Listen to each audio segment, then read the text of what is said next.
দোলের দিন কিন্তু আমাদের গ্যারেজ সারাদিনই বন্ধ থাকে, তাই ভাবলাম শরীরটা যখন একটু ভালো আছে চলো বরকে বললাম যে স্ট্যান্ডের থেকে ঘুরে আসি। আর তারপর চন্দননগর স্ট্যান্ডে চলে গেলাম। আর সেখানকার পূর্ণিমার চাঁদটা এত ভালো লাগছিল কি বলবো।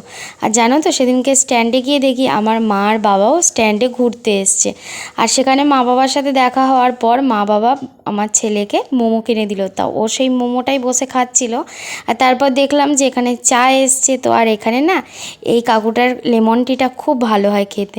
তারপর সেখানে একটুখানি মশলা দিয়ে বানিয়ে দিল লেমন টি, তো সেটাই খেয়ে তারপর চলে এলাম বাড়িতে। আর সারাক্ষণ সন্ধ্যের পর থেকে ঘোরার পর ভাবলাম গলা ব্যথাটা যদি আবার বেড়ে যায়, তাই বাড়িতে এসে আগেই গার্গেল করে নিলাম। আর আটাটা মেখে রেখে গিয়েছিলাম, তো সেই আটাটা দিয়েই রুটি করে নিলাম। আর দোলের দিন যে দুপুরবেলা মাটনটা রান্না করেছিলাম সেটাকেই গরম করে নিলাম। তারপর কিন্তু গরম গরম রুটির সাথে সার্ভ করলাম মাটন। আর আমি যেহেতু গলা ব্যথার জন্য রুটিটা খাবো না, মানে খেতে পারছি না রুটি, যার জন্য আমার জন্য একটু ভাত গরম করে নিলাম। তো এই ছিল সেদিনকে রাত্রিবেলার আয়োজন।